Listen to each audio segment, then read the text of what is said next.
Bienvenue à tous dans ce flash. Le président Alassane Ouattara participe depuis hier à la 69e session de l'Assemblée générale de l'ONU.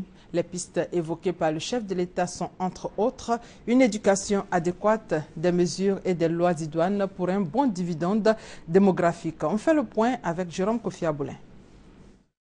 Il s'agit d'une rencontre de haut niveau des chefs d'État du Sahel, conjointement initiée par la Banque mondiale et le FUNUAP. Une rencontre consacrée aux dividendes démographiques dans le Sahel.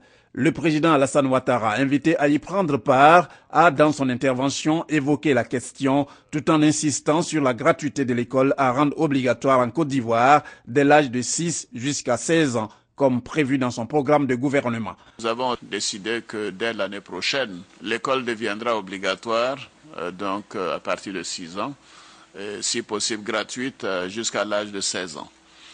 Ce sera donc bien sûr un élément qui demande beaucoup de ressources et nous avons d'ailleurs une rencontre avec l'ancien Premier ministre Gordon Brown qui s'est chargé de ce département ici même aux Nations Unies pour faire part de notre programme.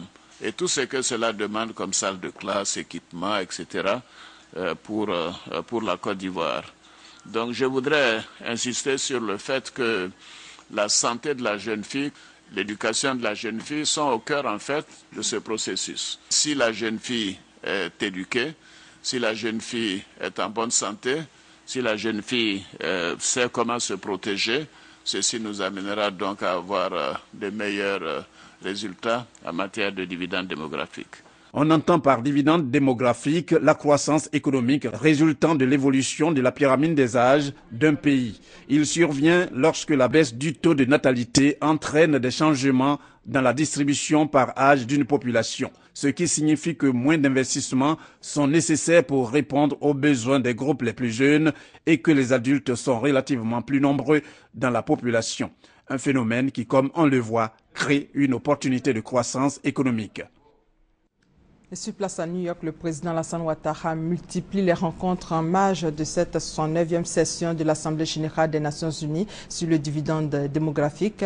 Hier, le chef de l'État a été reçu par la Fondation Soro, un groupe qui s'investit dans la promotion de la démocratie. Depuis hier, une vaste opération de déguerpissement est engagée dans les 10 communes d'Abidjan. L'opération a démarré par la commune de Cocody. Sur place, des magasins et maquis ont été rasés. Le ministère de l'Environnement veut une Côte d'Ivoire où il fait bon vivre, nous dit Douad Lazer. Salif Moumouni et ses frères sont en plein déménagement ce lundi 22 septembre. Un caterpillar est aux portes de leur magasin, installé sur le domaine public de l'État. La mairie était venue nous donner convocation le jeudi passé, puis le vendredi, c'est le service de salubrité qui est venu nous donner convocation. Comme il n'y a pas un délai là-dessus, donc c'est ça qui a fait qu'on a tardé l'opération de ramassage. Bon, mon souhait, c'est de trouver aussi des places appropriées. Ce déguerpissement est le début d'une vaste opération de salubrité, dénommée Opération Pays Propre, initiée depuis 3 ans par le ministère de l'Environnement, de la Salubrité urbaine et du Développement durable. Elle se tient chaque année. Une opération qui vise, selon son coordonnateur, à donner une image plus reluisante aux villes et communes de Côte d'Ivoire. Chaque parcelle de terrain en zone urbaine a une identité. Vous avez des servitudes qui sont réservées au réseau.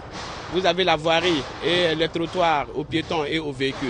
Il faut que nous puissions respecter. Dès mars jusqu'en mai, nous avons distribué les mises en demeure et encore fait des sensibilisations. Et c'est maintenant que nous démarrons l'opération proprement dite sur le terrain. Les 10 communes d'Abidjan et banlieue sont concernées par cette opération qui va se poursuivre sur 3 mois dans le district d'Abidjan.